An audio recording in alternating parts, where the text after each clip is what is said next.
ভাই উনি কিন্তু আপনাদের এলাকার কৃতি সন্তান এবং কেন্দ্রীয় সমন্বয়ক। এবং আমরা যে স্লোগানগুলো দিয়েছি যুগান্তরকারী ইউনিক স্লোগান, এগুলো কিন্তু ওনার লেখা, ঠিক আছে, ওনার লেখা স্লোগান কিন্তু আপনাদের এলাকার সন্তান। তাই আমরা বলবো যারা আশেপাশে আছি বিশৃঙ্খলা না করে সবাই স্টেজের সামনে চলে আসি। যে জায়গায় বলছিলাম একটা দেশের জন্য সেই বিষয়টা কিন্তু তখন আর সহজ থাকে না। সে কিন্তু নিজের সবটুকু উজাড় করে একটা দেশ বাঁচাতে, একটা জাতিকে বাঁচাতে সে কিন্তু জীবনটা দিয়ে গেছে। দায়িত্ব নিয়ে বোতলের ব্যাগগুলো নিয়ে যান এবং আরো পানি আসছে, আপনারা দয়া করে ধৈর্য ধরুন।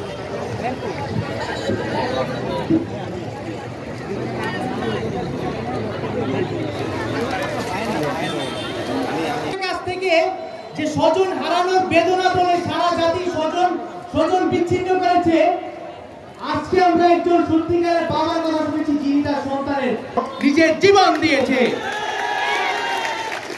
আমরা এরকম আরেকজন সূর্য সন্তানের সাথে কথা বলবো যিনি নিজের জীবন বিলিয়ে দিতে চেয়েছিলেন কিন্তু আহত হয়ে হাসপাতালে বহুদিন কাটিয়েছেন, এখন আমাদের মাঝে ফিরে এসেছেন তিনি। আমরা তার যুদ্ধ, আমরা তার যাত্রা সম্পর্কে জানবো। আমরা এখন কথা শুনবো জুলাইয়ের 21 তারিখ কারফিউ ভেঙে ঢাকার কুড়িলের রাজপথে সন্ত্রাসী বাহিনীর বিরুদ্ধে ফ্রন্ট লাইনে থেকে যুদ্ধ করা আহত মামুনুর রশিদ ভাইয়ের কথা। মামুনুর রশিদ ভাইকে শহীদ আবু সাইদ যখন মারা গেল তখন আমার ভাইও কিন্তু একটা ভার্সিটিতে পড়াশোনা করে। আমি মনে মনে ভাবলাম যে আমার ভাইও তো শহীদ হতে পারত। এরকম করে আমরা যখন যেখানে জব করি আমরা তখন সবাই মিলে চাকরি বাকরি ছেড়ে আমরা তখন রাজপথে দাঁড়ালাম। এখন আমরা নামলাম 17 তারিখ থেকে। 19 তারিখে আমরা ব্যারিকেড তৈরি আমাদের করতে পারে নাই। 20 তারিখে আমাদের হেলিকপ্টার দিয়ে আমাদের টিয়ার সেল মেরে অনেক আহত করেছে। এরকম করে আমরা ব্যারিকেড ছাড়ি নাই। তারপর একই মেরে অন্ধকার করে আমাদের সরাসরি ছাত্রলীগ এবং পুলিশ আমাদের প্রতি ডাইরেক্ট গুলি করে। ওখানে অনেকে নিহত হয়েছে। আমি নিজেই আমার পা পাম্পা বেশিরভাগ অংশই আমার সমবয়সী ছোট ভাই প্লাস সমবয়সী বন্ধু বান্ধবের মতো। আমার এলাকাতে এই বয়সী আমার বন্ধু বান্ধব অনেক। আমরা 24-এর শহীদকে স্মরণ করে একটি স্লোগান দেব। আমি বলবো 24-এর শহীদেরা, আপনারা বলবেন আমাদের শক্তি। আমি বলবো আবু সাইদ মুগ্ধ, শেষ হয়নি যুদ্ধ, আপনারা বলবেন 24-এর শহীদেরা আমাদের শক্তি। 24-এর শহীদেরা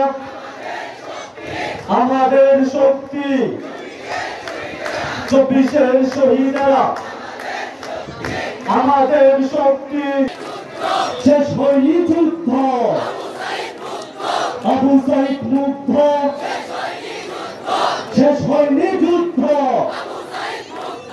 আবু সাইদ মুগ্ধ। শেষ হয়নি যুদ্ধ। ছিলেন না সেই সত্যের কথা বলছি। আবু সাইদ সত্য, মুগ্ধ যেমন, সত্য যেমন। হাজার হাজার সত্য মুগ্ধ আমাদের এই স্বাধীন বাংলাদেশের জন্য জীবন দিয়েছে।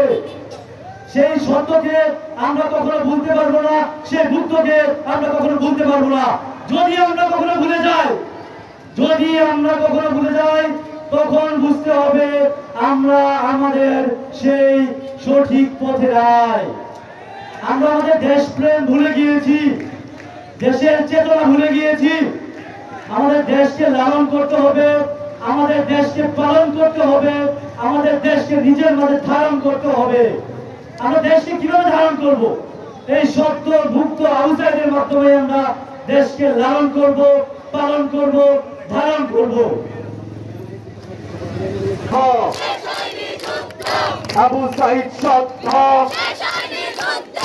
আবু সাইদ সত্য। শেষ হয়নি যুদ্ধ, শেষ হয়নি যুদ্ধ। আবু সাইদ সত্য, 24-এর শহীদেরা আমাদের শক্তি,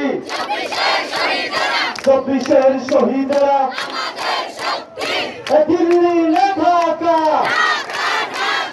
দিল্লি না ঢাকা, দিল্লি না ঢাকা, ঢাকা ঢাকা।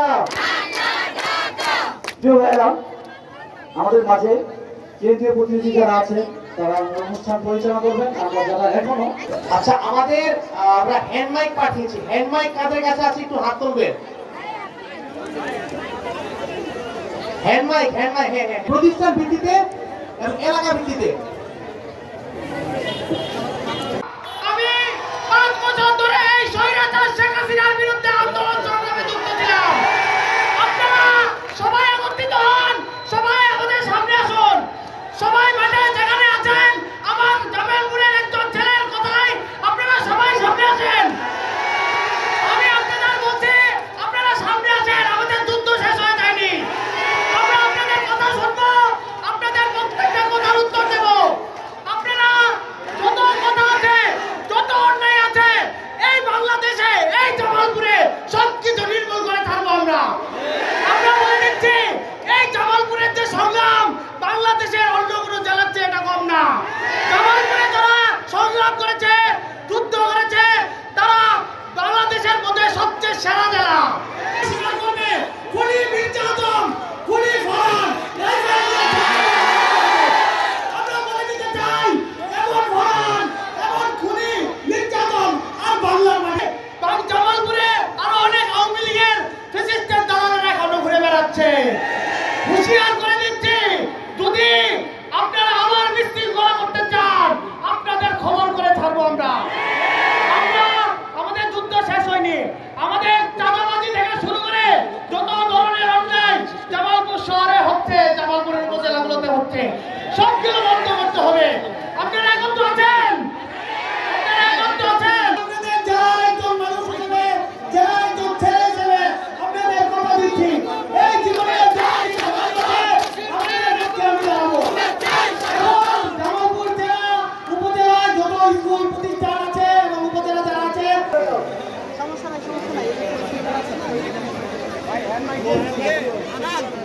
ওয়ারলেস আছে। তো আমার প্রশ্ন হলো, আমরা যে ভাবে যুদ্ধ করে ফেসিবাদ আওয়ামী লীগকে নামিয়েছি, পরবর্তীতে নির্বাচনের পর যদি কোন দল এসে এরকমই অবস্থান করে, সে স্বার্থে আমরা কি করতে পারি? আবার 53 বছর স্বাধীনতার পরে 53 বছরে বাংলাদেশে যে জঞ্জাল জমেছিল, আবার আমরা সেটা ফিরিয়ে আনবো? এখন আছে।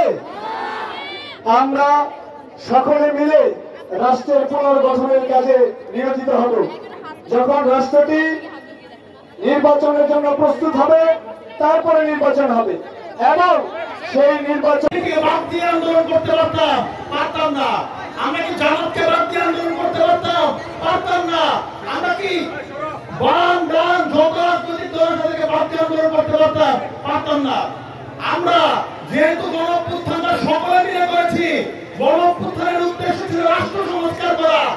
রাষ্ট্র সংস্কার আমাদের সকলকে নিয়ে করতে হবে। এই যে সরকার আমরা বসাইছি, এই সরকার কি শুধুমাত্র বৈষম্য বিরোধী ছাত্র আন্দোলনের সরকার? রক্ত কি শুধুমাত্র বৈষম্য বিরোধী ছাত্র আন্দোলন দিছে? হয়তো আমরা এই প্ল্যাটফর্মে আন্দোলন করছি, কিন্তু এই প্ল্যাটফর্মে সকল রাজনৈতিক যদি ডক্টর ইউনূস পড়ে যায়, তাহলে আমরা জানি কি হইতে পারে। যতদিন পর্যন্ত না নির্বাচনের পরিবেশ তৈরি হচ্ছে, আমরা